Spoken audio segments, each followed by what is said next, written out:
Good morning, everyone. This is Gopi Kumar, and today I am going to discuss about a poetry which has been written by Robin King. That one is Amanda.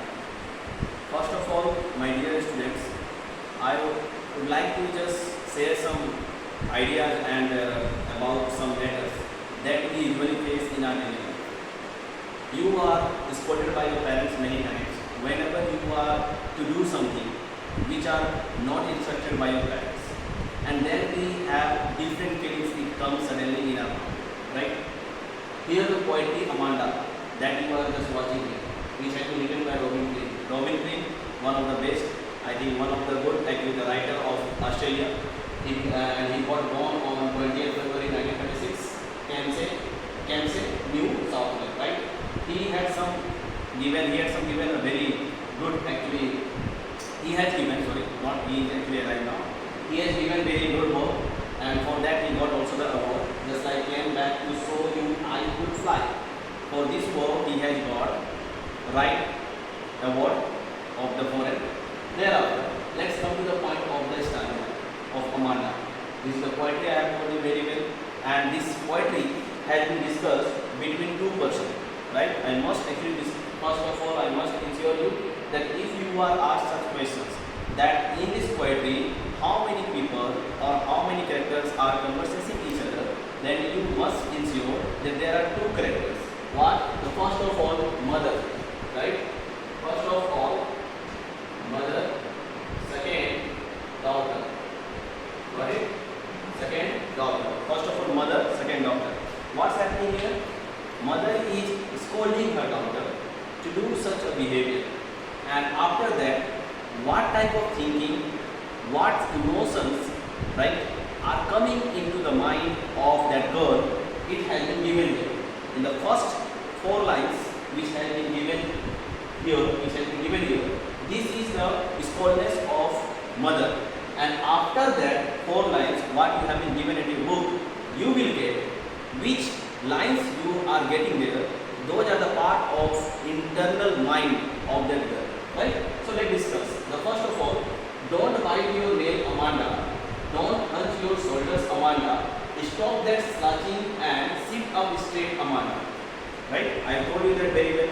That here a daughter is being scolded by her mother, and the daughter is doing such behavior while doing something that mother doesn't like. So that's why she is just forbidding her. Right? She is just forbidding her. Don't bite your nail, Amanda. That is only the children used to just cut their nails, right, and putting the fingers in their mouth. So she is being scolded by her mother that don't bite your nails, don't hunch your shoulder. Hunch, sometimes children will behave such like that. Sometimes they will just put up the shoulders, they will just go down, and this type of activities they usually do. So she is just doing like that. Again, stop that slouching and sit up straight, Amanda. We know very well when the children are suggested to sit and study, that time they will do their study. Along with that, they will behave some different way. Sometimes they will just try to hide, sometimes they will just move somewhere, sometimes they will just actually hide themselves and do such, right, actually notorious work over there. So these things are being watched by mother, and then she was being scolded by her mother, right? And this is the part of the first, where the mother is what? Scolding her daughter. And after scolding, what actually coming into the mind, it has been given in the book, right? That she is just thinking that what? She is a mermaid. Mermaid, jalpari. In Hindi we just call mermaid. And she is living under a huge Himal sea. It means a sea which is just completely languid Himal sea has been given, which is the completely stationary, which is completely rest, there is no any movement, and under that mermaid is just what? Moving and just moving into the under the sea. We know very well a fish usually just swim under the sea, so that's why she is just moving under the mermaid in that languid Himal sea, and she has nothing to do. She has nothing to do, and she thinks that she is the only inhabitant in that sea. It means in that huge Himal sea, there is only one inhabitant, which is Amanda, and she has everything, but she doesn't have any right to move. She doesn't have right to speak, she doesn't have right to walk, and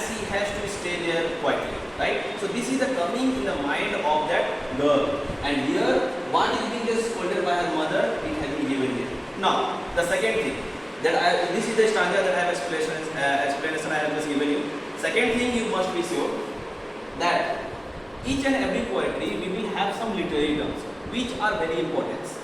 Mostly the teachers usually teach the students, they explain the stanza, but they forget to tell about the literary terms which have been given under the stanza and the poetry to make it beautiful. Here you will get that these two lines which are being started, right? Don't. First two lines are being started with the same similar word consecutively in 2 or 3 lines. That is called anaphora. Right? Anaphora. Anaphora. Right? Second thing, you just actually go back that what these 2 lines and 3 lines, 2 lines consecutively are being finished also with a similar word that is called epiphora.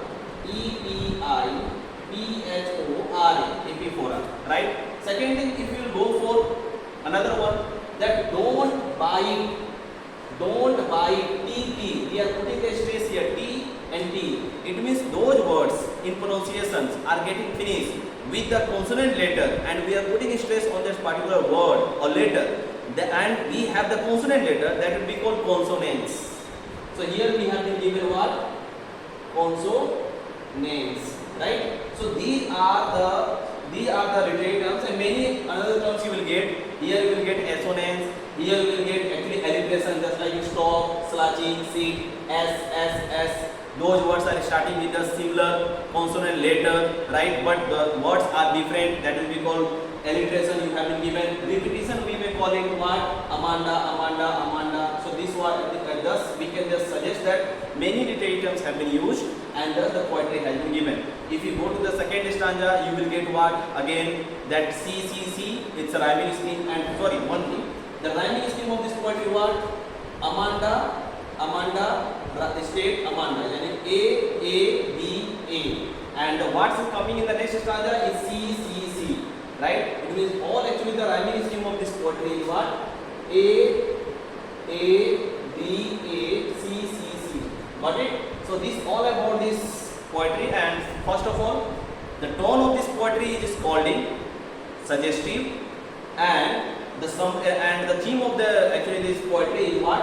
That we should grow up, but under the preservation and under the protection of our parents. We should be faithful, we should be obedient, right? And whatever the parents actually suggest us, we need to, this is done for our betterment, right? So this all about, I think you have enjoyed this video. Thank you so much.